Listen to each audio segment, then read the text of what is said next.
Distinguished guests, colleagues, friends, speakers, and participants. Assalamu alaikum wa rahmatullahi ta'ala wa barakatuh. Peace be upon you. It is with great pleasure that I welcome all of you today to the Pan-African Summer University, PASU, PASU, organized by the Moroccan Institute for the Global South. We are honored to host such a dynamic gathering of young scholars, researchers, activists, and leaders across Africa and the world.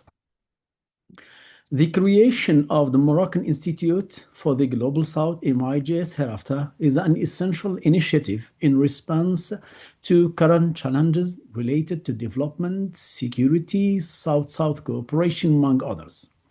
MIGS aims to be a space for reflection and proposals for countries of the Global South, particularly in Africa.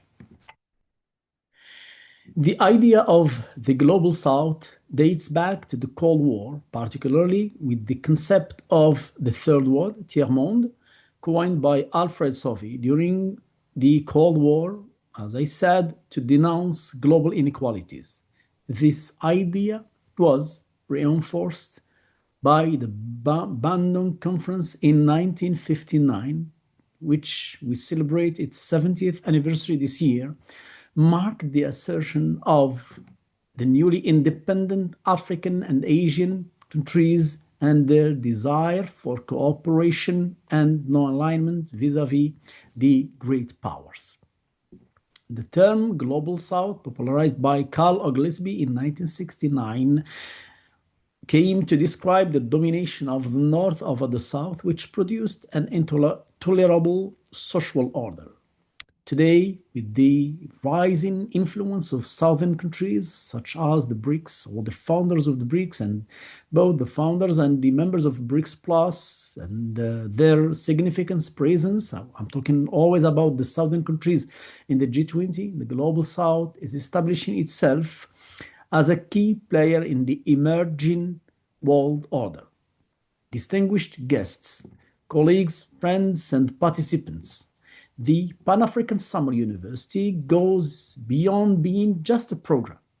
It is a platform for critical dialogue, a space to reflect on the present issues facing our continent, and a catalyst for building shared knowledge and bold solutions.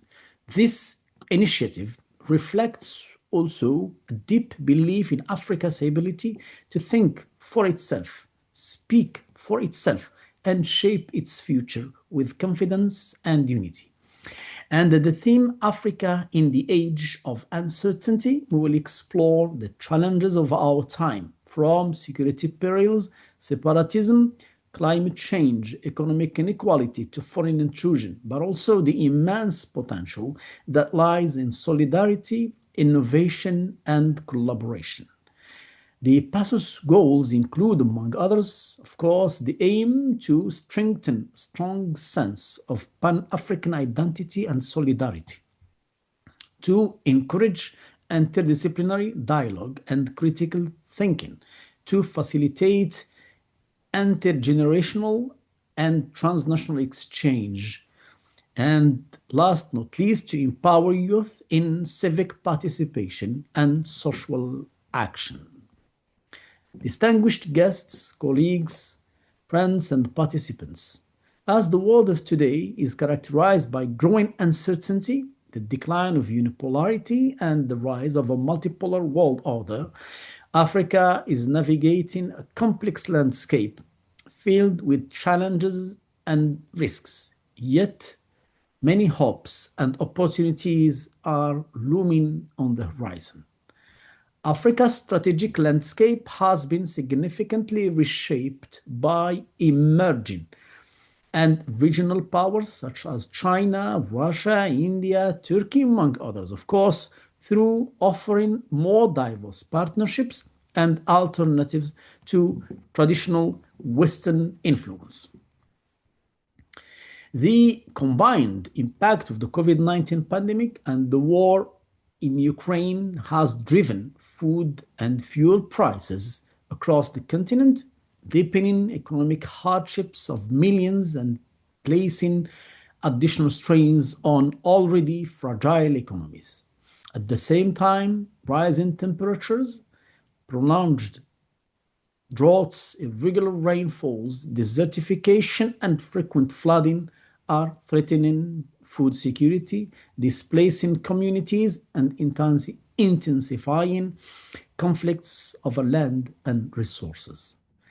Today, today's Africa is also marked by a wave of military coups in countries such as Niger, Mali, Guinea, Sudan, and Burkina Faso, and is witnessing growing discontent with ineffective governance, corruption, and insecurity fueling troubling democratic backslide. This cannot deny that there are many lightened spots of a democratic countries over the continent. Africa's future is inextricably tied to its youth, who make up over 60% of its population, representing both a tremendous asset and a significant challenge. This youth bulge holds immense potential to drive political change, economic growth, and cultural innovation. However, the widespread unemployment, limited access to quality education, and systemic marginalization have left many Africans cynical and vulnerable to exploitation and radicalization. Distinguished guests, colleagues, friends, and participants, over the past 2 decades, Morocco has significantly deepened its ties with Africa and emerged as a key player in different levels economically, diplomatically, culturally, and politically.